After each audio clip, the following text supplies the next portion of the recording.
Dito na tayo sa airbase. Time check, it's for 11 a.m. Dito na tayo sa pre-departure area. Tinitimbang lahat ng dala natin ng mga bags, pati yung sarili natin. Kasi syempre, kailangan yung weight natin doon sa aircraft, di ba? So, dapat sakto yung tao or kaya yung weight ng lahat. Or di ba? Brief lang tayo ni Nature. So I believe that all of you here are volunteers in your own respect. Hindi kayo pinilit, hindi kayo dinaras para magpunta doon sa pupuntahan natin. Wow, pupunta na tayo sa aircraft natin. Grabe, first time ko nasakay ng ganito. Tapos meron tayong ID. Nakakaano yung ID natin. Certified Hopecaster. Iyak ako. Let's go. May dala pa akong kape kasi isang oras lang yung tulog natin. Pero okay, let's go. Grabe, umiyak ako kasi yung hope na meron sila and yung bravest soldiers natin na nandoon, pinaglalaban yung karapatan natin sa West Philippine Sea. Well, in fact, sa atin naman talaga siya. And also, kapag nakikita kasi ng community na may mga soldiers tayo doon, nabibring back yung hope, yung moral natin na dapat talaga natin siyang ipaglaban. Hindi lang to laban sa territories. Laban natin to para sa buong bansa and para sa future generations. Kaya, tara, thank you po sa opportunity na to. Let's go! Ayan na, laki ng aircraft natin. Wow!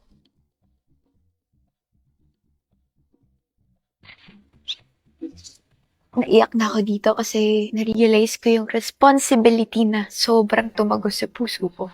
We landed at Antonio Bautista Air Base. Dito tayo sa Puerto Princesa, Palawan. So, ayun, it's already 7:17 a.m. Nabasa na rin natin mga guidelines, rules, and regulations. This might be a normal day for everybody, pero para sa akin, tumulo na yung luha ko kanina sa taas pa lang. Kasi, nakikita niyo ba yan? Hopecaster. Ito yung sinakyan nating aircraft. Excited na akong makita at ma-witness yung story behind the Pag-asa Island and the West Philippine Sea. Magsama-sama tayong matuto and maging aware sa ating pinaglalaban sa West Philippine Sea. Let's go! Ngayon ako nakakita ng plan ng Philippine Air Force. Grabe yung dugog na nanalaitay sa mga Pilipino. Nabubuhayan ang aking kaluluwa. Let's go! Tada! Time check, 8:23 na. So, nag-drop off lang tayo. Tapos na rin mag-refuel. Papunta na tayo sa Pag-asa.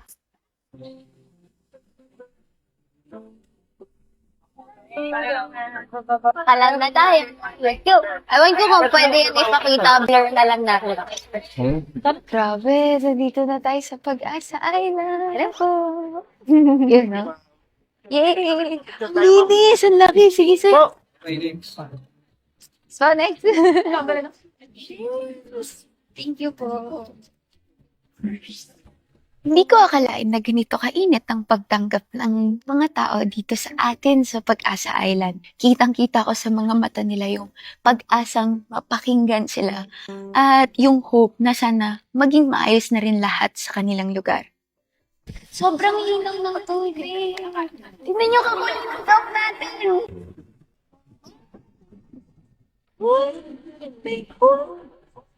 West Philippine Sea. At ito. Sa araw nito, samahan niyo akong libutin ang Pag-asa. Itong West Philippine Sea. Pero hindi natin lilibutin. Titignan lilibutin yung dagat. Hindi. Bakit nga ba dapat nating protektahan ang West Philippine Sea? Tara, hatiin natin sa tatlo. Hindi lang dahil sa usaping teritoryo sa Kalayaan Group of Island, kundi dahil din sa community na naninirahan dito sa Pag-asa Island. Imagine, daan-daang libo, estimated 300,000 na mangingisda ang umaasa sa karagatang ito. Food security, with the resources, grabe, almost 200,000 ton of fish ang nahuhuli per year. Ilang livelihood yung mabubuhay nun, millions of livelihood. And hindi lang isda, pati na rin oil at natural gas that could support the country, ang ating bansa, Pilipinas, for an entirety of 20 years. Kaya hindi lang ito laban ng Pag-asa Island at ng mga pamilyang nakatira dito. Laban ito nating lahat. Laban ito ng bansa natin dahil ang Pag-asa Island ay may malaking ginagampanan sa pag-asa ng ating bansa. Ngayon kasama natin si Sir Romeo Malagit. Magandang umaga po. Salamat po, sir. Ilang taon na po kayo nangingisda po dito po sa Pag-asa? 2016, simula kami ng isda dito.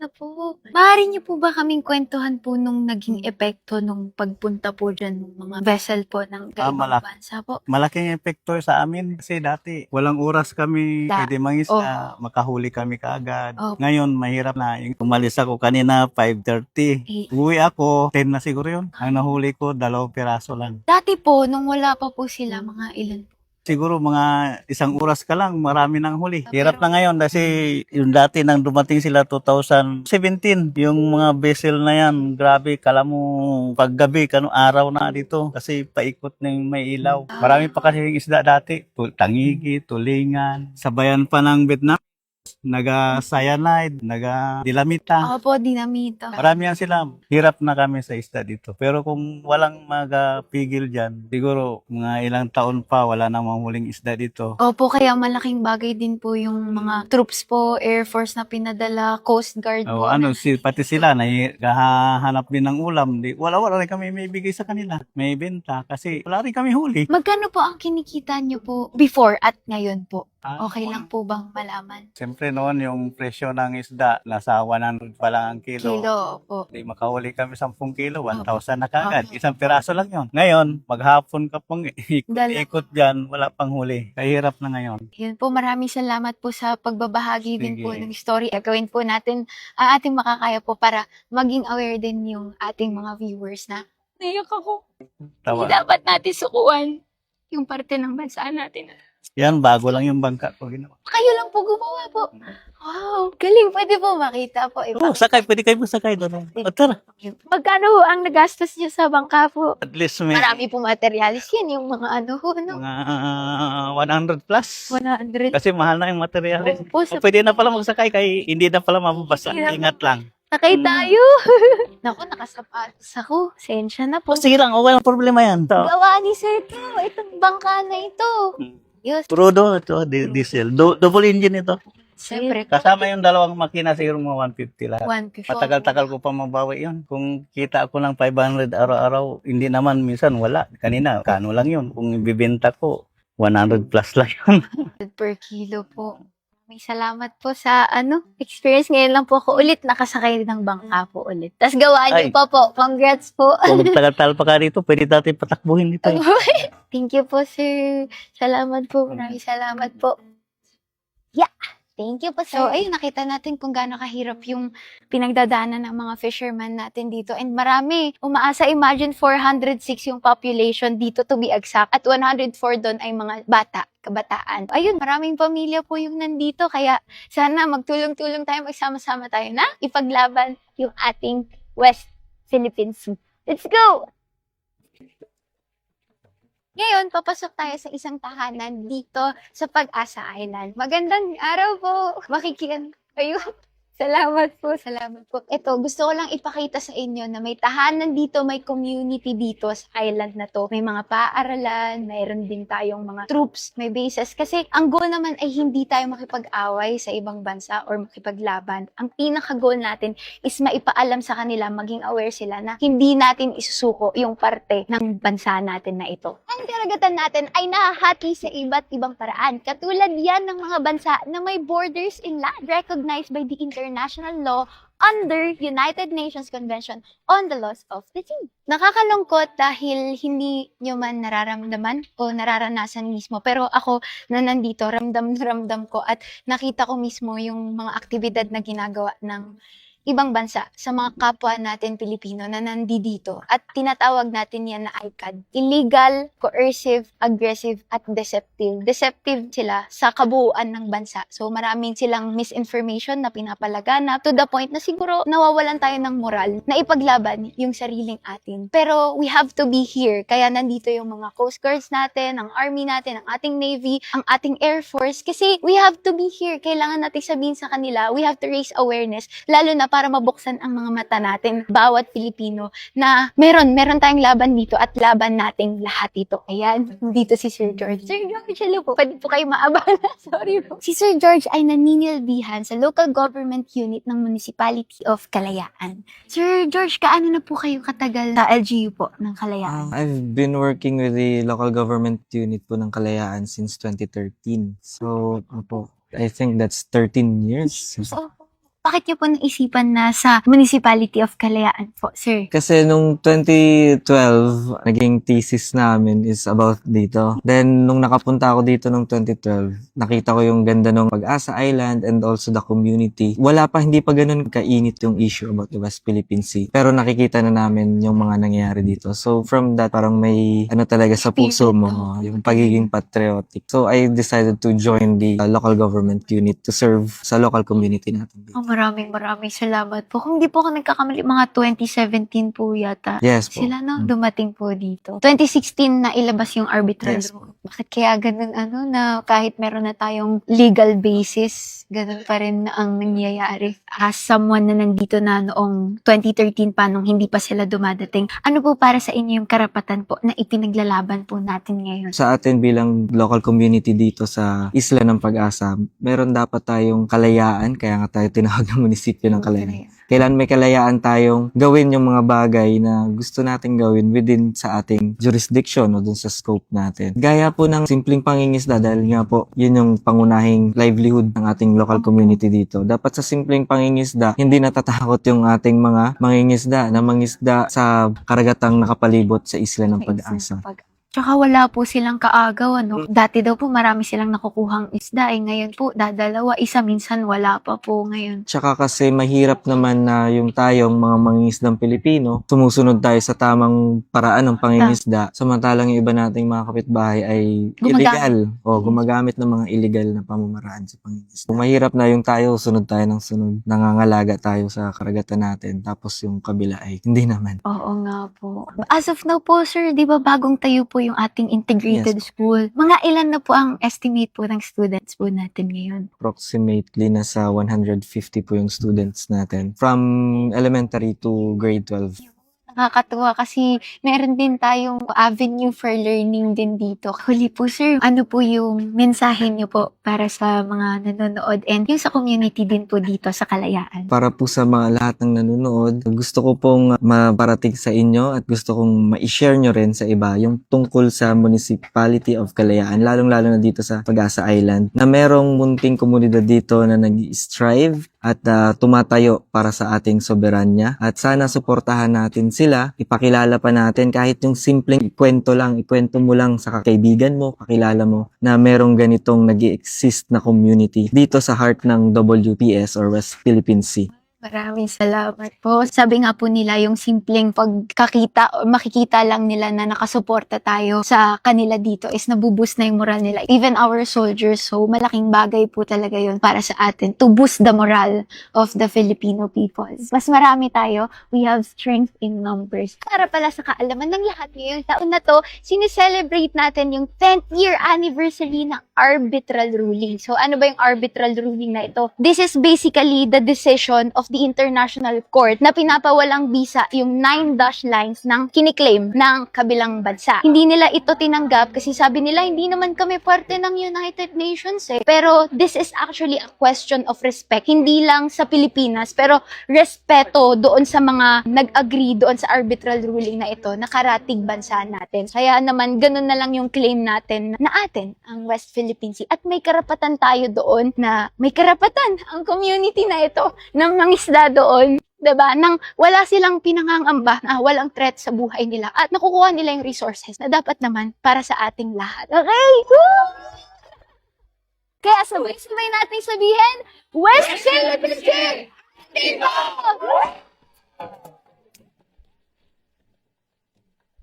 Nandito tayo ngayon sa nag-iisang paaralang nakatayo dito sa Pag-asa Island. Grabe, imagine, sa maliit na isla nito, to be exact, 37.2 hectares of land. Pero meron or priority nila ang paaralan. Nakakatuwa. Yan, nakikita.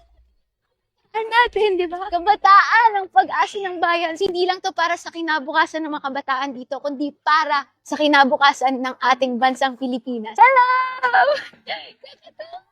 Estimated more or less 150 students yung nag-aaral dito ngayon. And nakikita niyo ba yan? Ang watawat ng Pilipinas? Let's go! Blue ang nasa taas. Kalayaan, kapayapaan, at pag-asa. Pag-asa Island. Hello!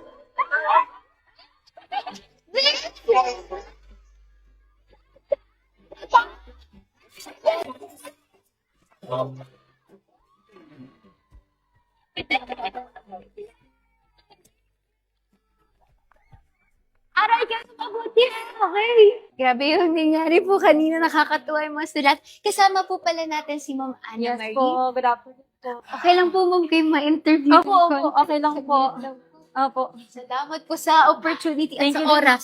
Thank At you. sa inyo pong dedikasyon po sa pag... Opo, salamat din po sa pagbisita sa amin. Oh, thank you po. Ma'am Anna Marie, ilang Yes taon po. na po kayo nagtuturo po dito po sa Pag-asa Island? 4 na taon na po ako nagtuturo dito. Yes po. Ngayon po, ano pong grade ang tinuturuan niyo? From grade 7 to grade 10 po. Secondary teacher po ako dito. Opo. High school Yes, students natin dyan. Kamusta naman po yung mga estudyante when it comes to mga coping with lessons? Okay po. Sabi ko po, yung mga estudyante namin dito is very dedicated and motivated po sa kanilang pag-aaral. Napakaaga po nilang pumasok dito sa school every day. Baon-baon po nila yung mga dreams nila. Marami silang mga pangarap dito. Na-inspired sila sa mga nakikita nila ditong mga sundalo, mga pilot. Kaya karamihan sa kanila yung pangarap maging isang sundalo at maging pilot po. In terms naman po sa academic, although lako yung competition dito kasi sa isang section 7 and 10 learners lang po meron kami. But then, okay naman po as long as nandun po yung motivation and nandun po yung dedication nila sa school. Po, natututukan Yes po, kumbaga. Sa mga subjects naman po, saan napapansin po ba natin kung saan po sila mas napaghuhusay or mas kailangan po pong pagtuunan? Okay. In terms naman po sa subject, lalo na handle ko po ay Filipino, nakaka-relate sila kasi nga yung topic namin about sa pananakop ng Espanyol, yung mga bayani natin na nagbuwis ng buhay. Sabi ko nga sa kanila, kami yung mga makabagong bayani dito sa Pag-asa kasi pinaninindigan namin yung aming teritoryo at hindi namin to isusuko sa ibang bansa. Amen. Ibig sabihin po, aware po sila. Yes po, aware po sila na anytime may pwedeng hindi magandang mangyari sa amin dito. Although hindi namin yun hinihingi, pero aware po sila dito na yung threat po nandyan po palagi. Grabe. Ibig sabihin, mas nag-aalab po yung Yes, kanilang yung damdamin at kabayanihan. mga kabayanihan. Yes po. Naku, maraming Yes, salamat ma'am. po, Thank you Ma'am Anna din Marie, po. sa pag-share at sa Opo. mga kabataan, lalo na sa mga estudyante dito. Pagbutihin pa natin lalo ang pag-aaral natin. At syempre, hindi natin isusuko yung sariling atin. Yes po. West Philippine Sea, akin ka. Yes! Yes po. Yes! Thank you so much. As West Philippine Sea. Dito sa isla, kung may makikita kayo mga ganito, ibig sabihin may itlog ng pawikan sa ilalim ng buhangin. Nakakatuwa kasi nag-aalaga din sila, sir, tapos nagpapahatch din sila ng mga pawikan. Kaso ngayon, hindi natin na timingan eh. Hindi pa daw panahon ng hatching nila. Sana next time maka-experience din tayo para ma-share din natin sa inyo. Time check, it's already 6:15 p.m. and grabe itong araw na to. Medyo nababad na tayo sa crowd, pero okay lang yan para to sa bayan. Kaya, let's go. And maraming salamat din pala kay Major Rafa. At Major, maraming salamat po sa pag-connect po sa amin and for the opportunity po na makarating po kami sa West Philippine Sea. Grabe po. Iba talaga po pag first hand mo siyang naranasan and nakita yung community po doon. So, Pag-asa Island, pag-asa natin to. Laban natin itong mga Pilipino.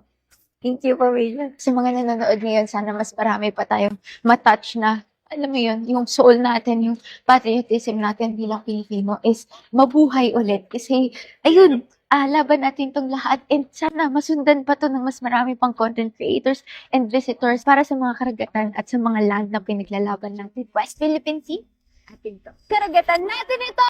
Karapatan natin ito! Para sa kinabukasan natin ito!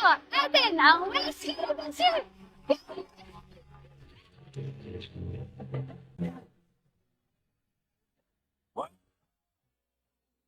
Wow.